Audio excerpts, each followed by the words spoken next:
আমি এখানে অটোক্যাড 2012 ভার্সনের কমান্ড উইন্ডোটা নিয়ে আলোচনা করব। কমান্ড উইন্ডোটার অবস্থান হচ্ছে নিচের দিকে, দেখতে পাচ্ছি এখানে একটা উইন্ডো রয়েছে, এটাই হচ্ছে কমান্ড উইন্ডো। কমান্ড উইন্ডোর সুবিধা হচ্ছে এটা একদম অ্যাকুরেট পরিমাপের মাধ্যমে নির্দিষ্ট কোনো জায়গাকে নির্বাচন করা যায় এবং সেভাবে ড্রয়িং করা যায়। এবং এখানের আরেকটা বড় সুবিধা হচ্ছে কোনো ড্রয়িং আঁকার সময়ে একটা কমান্ডের পরে আরেকটা কি কমান্ড দিতে হবে এবং তারপরে কি কমান্ড দিতে হবে সব এখানে দিক নির্দেশনা দিয়ে থাকে। এখানে দেখতে পাচ্ছি কমান্ড উইন্ডোটা রয়েছে। এই প্যানটাকে যদি আরেকটু বড় করতে চাই তাহলে এখানে মাউস পয়েন্টারটা নিলে দেখতে পাচ্ছি এভাবে হবে এবং এখানে ক্লিক করে ড্র্যাগ করে কমান্ড উইন্ডোটাকে ছোট বড় করা যাবে। এখানে যদি কোনো কমান্ড দিতে চাই তাহলে সে কমান্ডটা লিখে দিতে হবে। আমি প্রথমে একটা লাইন এঁকে দেখাবো এই ড্র প্যানেল থেকে। এখানে এই লাইনটা আঁকি, এখানে ক্লিক করলাম এবং এখানে একটা লাইন আঁকবো, এখানে ক্লিক করে এখানে লাইন আঁকলাম, কি চাপি, এখানে একটা লাইন এঁকেছি।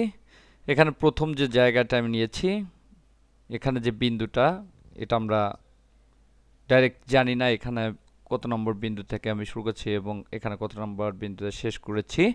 কিন্তু যখন এটাকে আমি কমান্ড উইন্ডো থেকে করব তখন এটা সরাসরি লিখে দিতে হবে।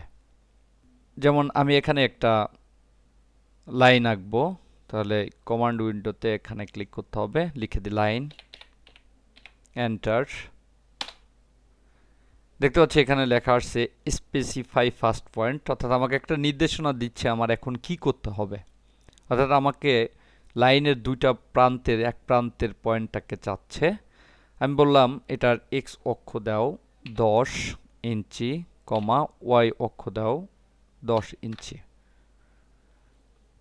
এটা হচ্ছে 0 0, এখান থেকে এক্স অক্ষ গেল 10 ইঞ্চি এবং উপরের দিকে ওয়াই অক্ষ গেল 10 ইঞ্চি। তাহলে এখানে এক্স অক্ষ 10 ইঞ্চি এবং উপরের দিকে 10 ইঞ্চি গেলে যেখানে বিন্দুটা পড়বে সেখানে গিয়ে দাঁড়াবে।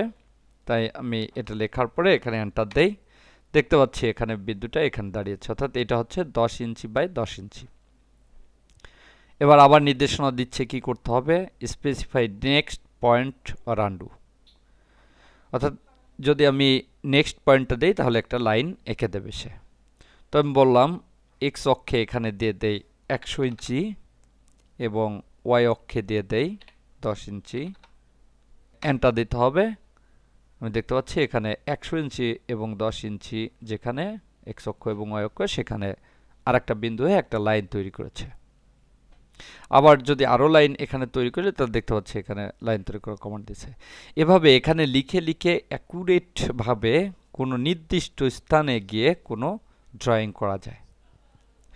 আবার এখান থেকে যদি কোনো কমান্ডকে বাদ দেওয়ার প্রয়োজন হয়, অর্থাৎ আমি এখন লাইন কমান্ডে রয়েছি, তো আমি যদি চাই যে এখন আর আমি লাইন আঁকবো না, একটা কমান্ড দিয়েছি সেটাকে আমি বাদ দিব, কমান্ড লাইনে কোনো কমান্ড দেওয়ার পরে সেটাকে যদি বাদ দিতে চাই তাহলে কিবোর্ড থেকে ইস্ক কিটা চাপতে হবে। আমি ইস্ক কি চাপি, দেখতে পাচ্ছি কমান্ডটা বাদ হয়ে গিয়েছে, এখানে শুধু কমান্ড লেখা আসছে। এই অবস্থায় থাকলে বুঝতে হবে এটা প্রাথমিক অবস্থা, অর্থাৎ এখানে কোনো কমান্ড নেই।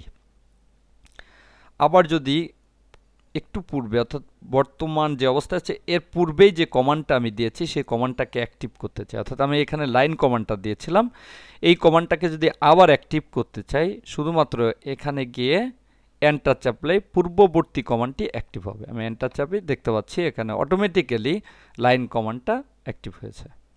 এভাবে পূর্ববর্তী, অর্থাৎ এখন যে অবস্থা আছে এর পূর্বে যে কমান্ডটা দিয়েছি সর্বশেষ কমান্ডটা, সেটাকে অ্যাক্টিভ করার জন্য এখানে এন্টার প্রেস করে এটাকে অ্যাক্টিভ করা যাবে, আবার চেপে এটাকে বাদ দেওয়া যাবে।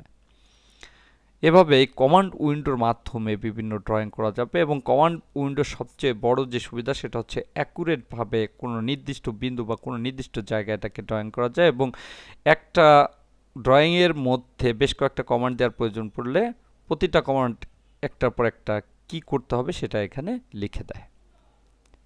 এটা হচ্ছে মূলত কমান্ড উইন্ডোর কাজ।